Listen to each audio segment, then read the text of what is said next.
Hello friends, आज 11 बजे जब लोकसभा की कार्रवाई, जिसमें लोकसभा और राज्यसभा दोनों की कार्रवाई जब शुरू हुई, तब विपक्षी दल मणिपुर की घटना को लेकर हल्ला हंगामा करने लगे।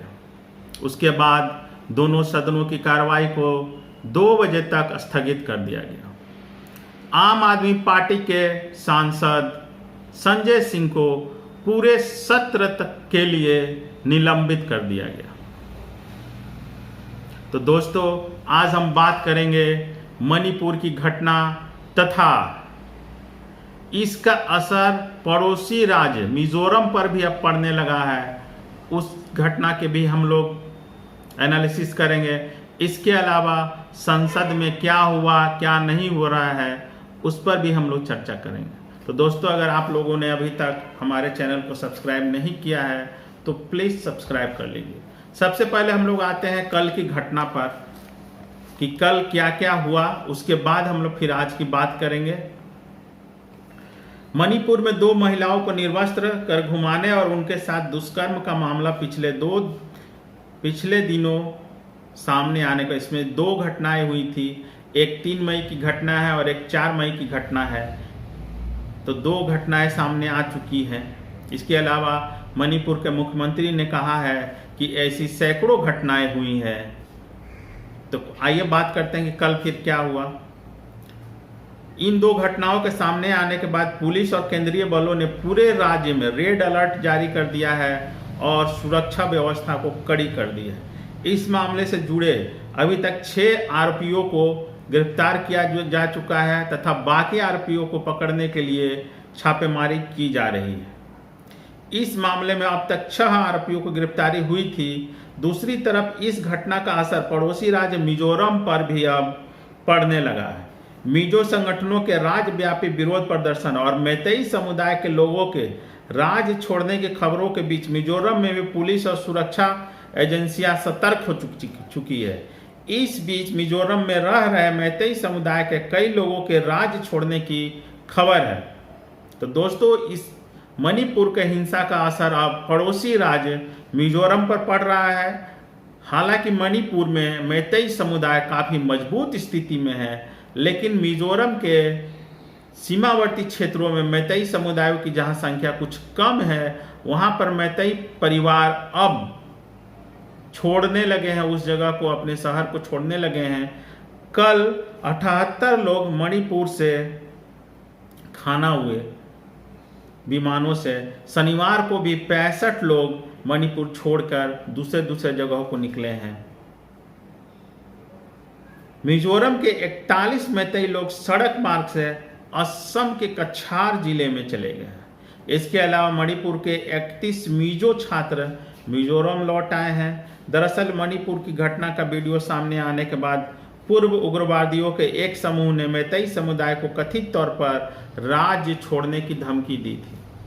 तो यह जो मैतेई समुदाय मणिपुर और सीमावर्ती मिजोरम को जो छोड़ रहा है, इसका कारण ये है कि उन क्षेत्रों में जो उग्रवादी संगठन हैं, उन लोगों ने मैतेई समुदाय को जो हिंसा हुई थी उसको लेकर धमकी दी थी।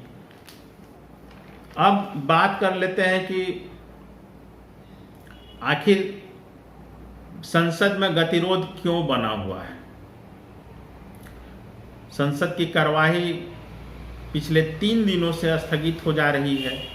आज भी जब संसद की कार्रवाई शुरू हुई, तब विपक्ष के जोरदार हंगामे के बाद दोनों सदनों की कार्रवाई को स्थगित कर दिया गया। आम आदमी पार्टी के राज्यसभा सांसद संजय सिंह को पूरे सत्र के लिए निलंबित कर दिया गया। सरकार का कहना है कि हम निश्चित समय में, मतलब घंटा, 2 घंटा, 3 घंटा एक समय फिक्स किया जाएगा। उस फिक्स समय में हम मणिपुर की घटना की चर्चा कराने को तैयार हैं। जबकि विपक्षी दलों की मांग है कि इस तरह की घटना के लिए एक फिक्स समय नहीं होना चाहिए। जितनी देर सभी पार्टियां चाहेंगी चर्चा करने, उतनी देर चर्चा करने का समय दिया जाए। बस विवाद का यही कारण है।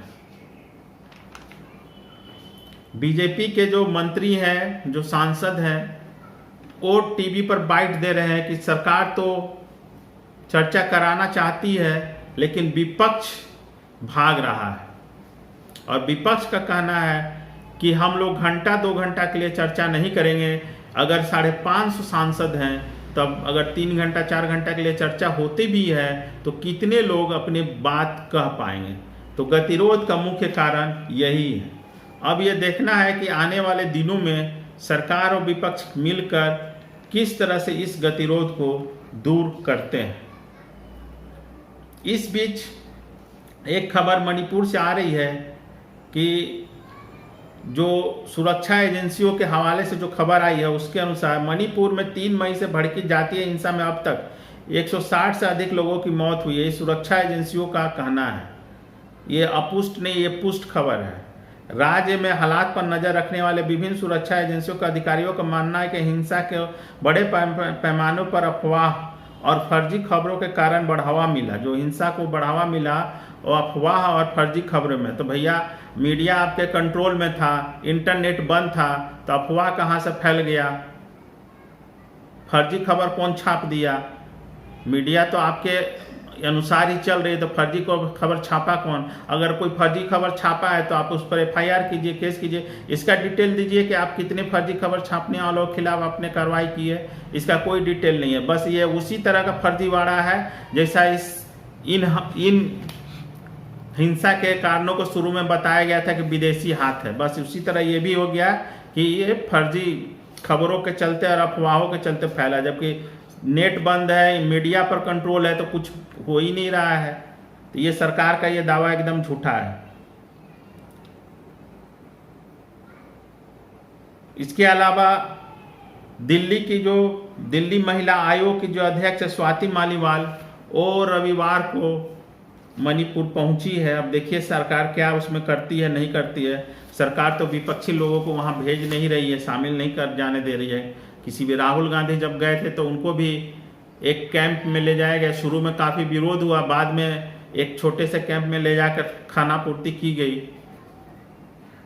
अब हम बात कर लेते हैं बीजेपी के एक विधायक की। बीजेपी के मणिपुर से एक विधायक, नाम मैं नहीं बताऊंगा, नाम आपको दोसर सोशल मीडिया पर मिल जाएगा, न्यूज़ खबरों में मिल जाएगा। उन्होंने दावा किया है कि मणिपुर में जो हिंसा हो रही है वो बीजेपी की सरकार के द्वारा प्रायोजित हिंसा है। पहले हम लोग बोल रहे थे तो सभी को झूठ लग रहा था।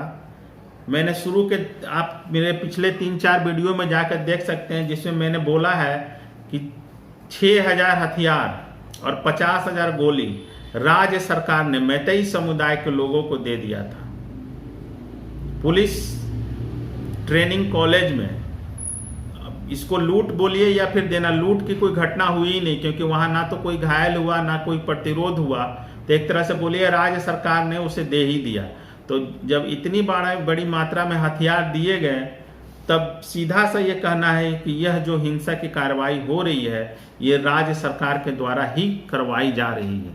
अब इस बात की पुष्टि बीजेपी के विधायक ने भी कर दी है।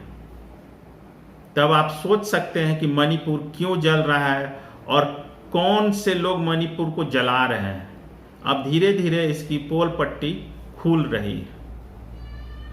चुनाव प्रचारों में तो बीजेपी के अमित शाह कहते हैं कि अगर यहाँ दूसरी पार्टी आएगी तो यहाँ दंगा होगा, जल जाएगा, आग लग जाएगा। लेकिन अब ये देखिए कि जहाँ पर डबल इंजन की सरकार है, अब वहाँ पर क्या हो रहा है। पिछले 90 दिन से मणिपुर जल रहा है, लेकिन कोई देखने वाला नहीं है। तो दोस्तों, आने वाले दिनों में हम देखते हैं कि मणिपुर को लेकर और क्या होता है। अगर कोई और अपडेट आएगा तो मैं फिर आऊँगा। तब तक के लिए धन्यवाद दोस्तों।